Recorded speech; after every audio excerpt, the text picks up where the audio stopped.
Сега ќе посветиме внимание на творецот на еден од најубавите и најпознатите фестивали за деца Златно славече, а поводот е тоа што излезе од печат песнарката, односно книгата Чичко маестро Џамбаз во светот на децата, каде што се собрани 52 песни за деца од предучилишна и училишна возраст.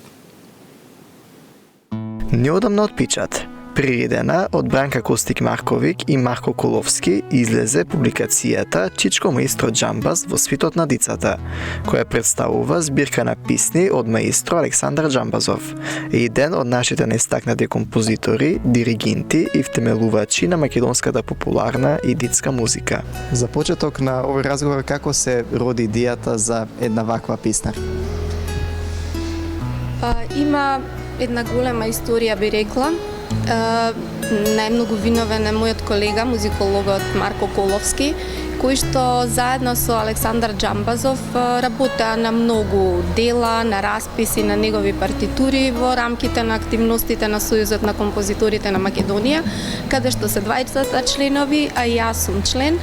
Така што тие пред многу години ја подготвувале оваа песнарка. Маестро Џамбазов сакал да има еден избор на песни, омилени, верувам негови, за деца, бидејќи неговата продукција е навистина голема. Многу песни има напишано, но решил 52 од нив да ги стави во книга. За жал, таа идеја не се реализирала додека беше жив, јас не знаев за неа, бидејќи му ја промовирав неговата биографија, исто во една од книжарниците на литература МК, а потоа, за жал, ја правев и неговата комеморација. Маестро Џамбазов почина пред 2 години, но идејата да се создаде оваа песнарка остана, така што колегата Коловски се јави кај мене и ми предложи дали сакам заедно да направиме една книга. Тој ги имаше направено нотографиите, нотите значи за песните, а мене ми го даде наративниот дел, пишувањето на текстовите внатре. Се потрудивме да создадеме една книга која што ќе им користи како едно помошно средство и на наставниците во наставата и на сите луѓе кои што сакаат да си освежат меморијата на едно слободарско Скопје, на една безгрижна младост, на едно безгрижно детство. Книгата содржи 52 песни. Песни кои самиот Џамбазов сакал да се најдат во оваа публикација, а на крајот на збирката е додадена и култната песна за Скопје, најубавата детска химна на градот. Изборот е на самиот автор, на самиот маестро Александар Џамбазов. По кој критериум верувам дека барем од она што направивме анализата, станува збор за логични песни, за окружени целини, хитовски мелодии, рефрени, песни кои што оставиле белег на фестивалот Златно славече, но и во програмата на Македонската радио и телевизија. Ние само ја испочитувавме жилбата на Александар Џамбазов, а само него послушавме, но длабоко верувавме дека би бил среќен и песната за Скопје, неформалната химна, така наречената Градот убав, да најде место меѓу овие песни, така што песнарката всушност има 53, а ние како уредници сме виновни за тоа што ја дополнивме оваа песна во изборот на маестрото. Секако тука се мојата учителка, Ејгула Бибели и многу други песни, како што е За сите деца на Васил Пујовски. Тоа се мелодии кои што одекнуваат многу децении наназад, а длабоко верувам дека ќе одекнуваат и натаму. Како основоположник на Скопскиот фестивал и Златно славече, улогата на маестро Џамбазов како втемелувач на македонската популарна и детска музика е огромна. И затоа оваа збирка представува аманет за денешните генерации, за неговото дело да не се заборави. Добрата музика, добрата мелодија нема бариери. Самата по себе постои и обстојува. Секогаш нека добро заокружена музичка мисла, технички добро изведена, со логична хармонска прогресија, мелодија, ќе остане кај новите генерации. Децата, колку и да се различни денешните деца, тие се деца. Имаат исти преокупации. Мислам дека ние возрастните им го малку повеќе им го усложнуваме живеењето.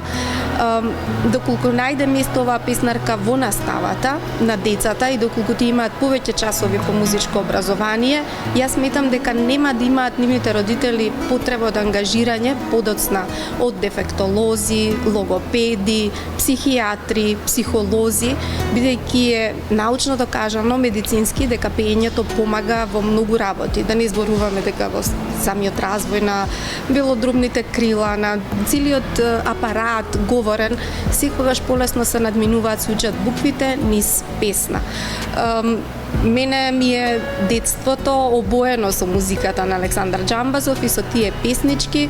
Од друга страна, тој беше една маркантна личност која нам, децата, не изгледаше како некој джин, големец. Мислам, не беше тоа случајно, бидејќи влеваше доверба кога ќе застанеше пред нас да диригира на Златно Славејче, со еден питом однос ги сакаше децата и тој ние го нарекувавме, не знаевме како деца што значи тоа маестро, дека се работи за диригент, па мислевме дека е некаква титула, па го викавме Чичко маестро Џамбаз, токму затоа и книгата има таков наслов, а тој од милост да се пошегува со нас не викаше златни гавранчиња, демек не сме пееле добро, не сме како златни славичиња, тоа ни остана се до денешни дни, односно додека не си замина од овој свет. Секогаш кога се среќававме, тоа беше со почит, многу беше среќен кога гледаше радост и во нас, кога и да го видиме на концерт, комунициравме, ја одржуваше таа врска, а за македонската музичка култура значи многу. Значи, нашата забавна музика, фестивалска песна не би била таква доколку не постоеше Александар Џамбазов. Тој е основач не само на детскиот фестивал Златно Славејче, туку е основач и на Скопскиот фестивал на популарна песна. Еден од најнаградуваните на опатиските фестивали со најмногу учества, има и меѓународна награда за биг бендот, има компонирано целиот свој работен век го помина во македонската телевизија.